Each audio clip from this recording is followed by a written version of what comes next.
waterboard torture. It's Bush, Cheney, waterboard torture, Republican. That's the way they're going to do it. They're going to, every guy running with an R after his name, will effectively have a W after the R saying this is the party of waterboarding. Now they've made a political calculation on this. I don't even know whether it's going to work.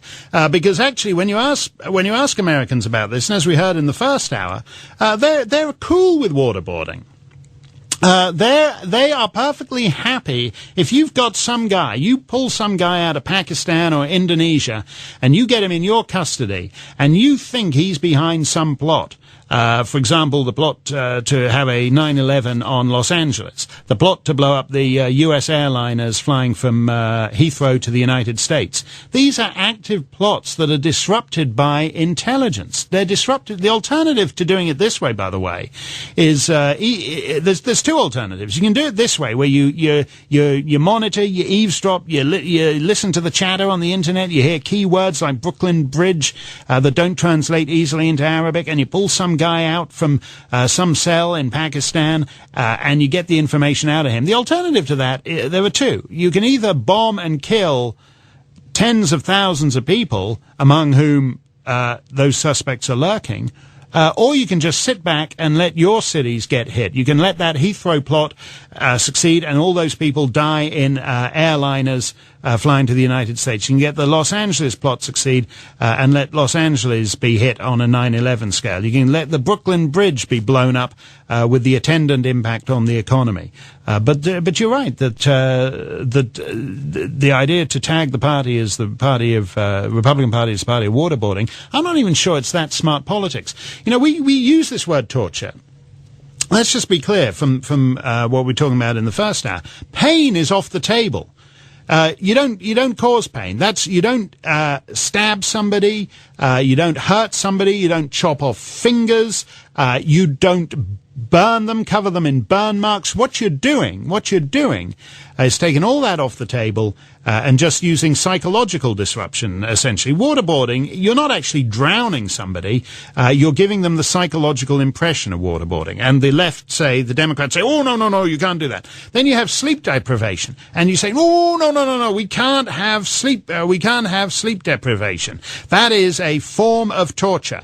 Imagine, and then they say, oh no, you can't play the Celine Dion Christmas album to these people. That is also a form of torture. You can't do that. You can't do that. You can't play they were playing the Barney the Dinosaur song, which actually is a form of torture, and if it isn't in the Geneva Conventions, it ought to be. I'm with the Democrats on that. But a lot of this other stuff is kind of, when it gets to playing Celine Dion, they were playing my old friend Jim Dale reading the Harry Potter books to the guys at Gitmo as a form of torture. And then what happened is the detainees at Gitmo got into Harry Potter.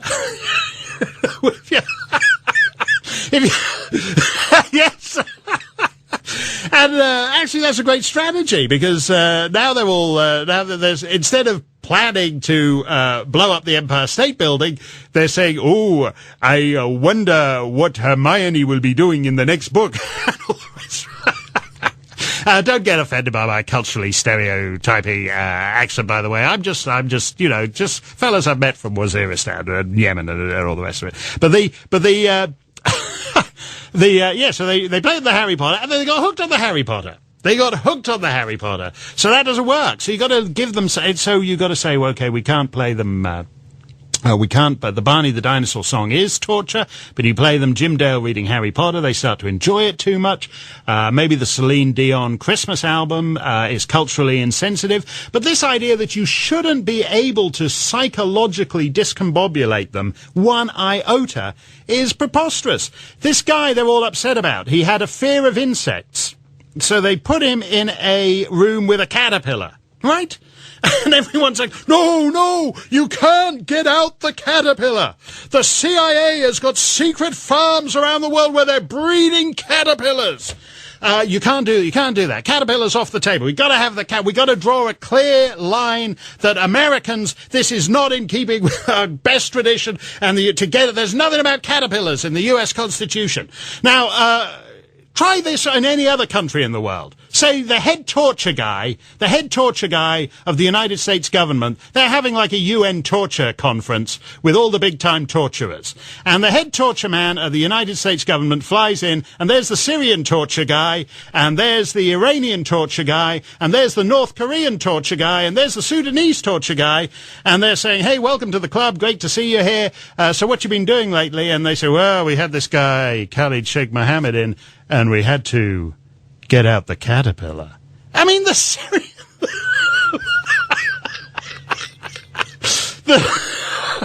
the Syrian... And you know the way, the Syrian guy...